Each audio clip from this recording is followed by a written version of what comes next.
Nous allons voir le mécanisme général de la communication cellulaire. Comme vous le savez, la cellule est délimitée par une membrane plasmique, qui est une bicouche phospholipidique. C'est donc par l'intermédiaire de cette membrane qu'elle va communiquer avec l'extérieur. La cellule reçoit donc de son milieu environnant des signaux sous forme de molécules que l'on appelle ligands ou premiers messagers.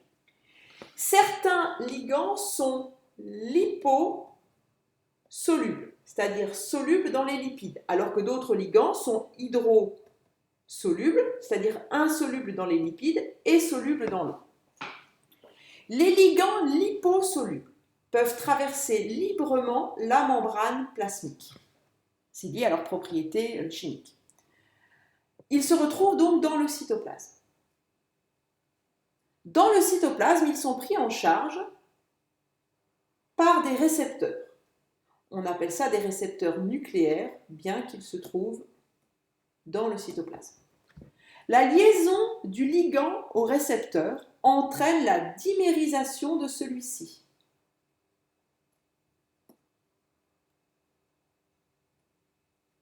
Ce dimère ligand-récepteur va être transloqué dans le noyau où il va se lier à l'ADN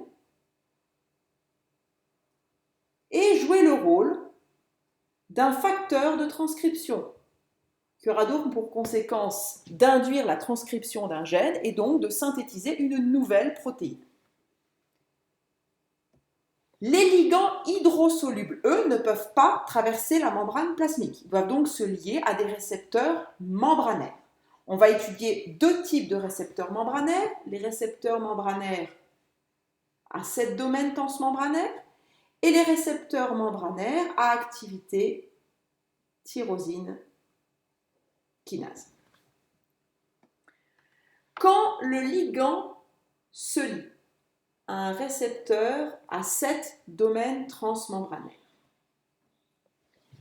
cela a pour conséquence d'activer une protéine G qui se trouve dans le domaine cytoplasmique à proximité du récepteur transmembranaire.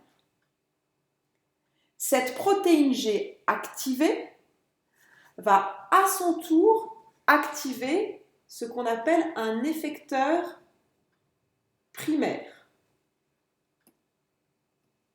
Cet effecteur primaire est la plupart du temps une enzyme.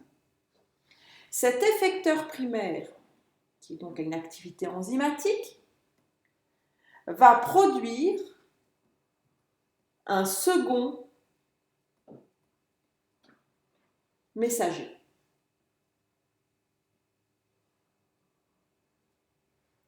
Ce second messager va activer un effecteur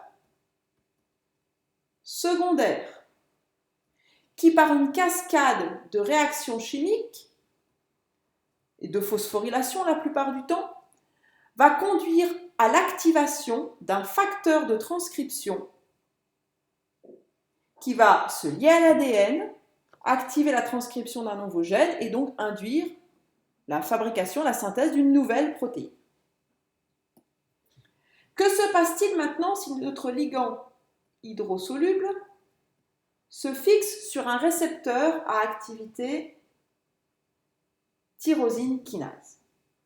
Eh bien, cela va avoir pour conséquence l'autophosphorylation du domaine cytoplasmique du récepteur à activité tyrosine kinase. Ce récepteur va donc acquérir une nouvelle activité, kinase, qui va avoir pour conséquence d'activer notre effecteur primaire, qui à son tour va produire un second messager, qui à son tour va activer un effecteur secondaire, qui à son tour va entraîner l'activation d'un facteur de transcription qui va permettre la synthèse d'une nouvelle protéine. Donc finalement, notre communication cellulaire se fait essentiellement en 3 temps. Le premier temps, c'est la réception du signal. Le ligand se fixe sur le récepteur. La deuxième étape est la transduction du signal. par l'intermédiaire des effecteurs primaires, second messagers et effecteurs secondaires, qui induisent donc une cascade de réactions enzymatiques dans la cellule, qui sont la plupart du temps d'ailleurs des phosphorylations. La troisième étape, c'est la réponse de la cellule. La réponse de la cellule, cela peut être, donc, comme on l'a vu, la synthèse d'une nouvelle protéine, qui a pour conséquence, par exemple, la différenciation cellulaire, ou l'acquisition de nouvelles propriétés par la cellule, ou encore l'apoptose, la mort cellulaire programmée, et puis plein d'autres activités, comme par exemple la contraction d'une cellule musculaire.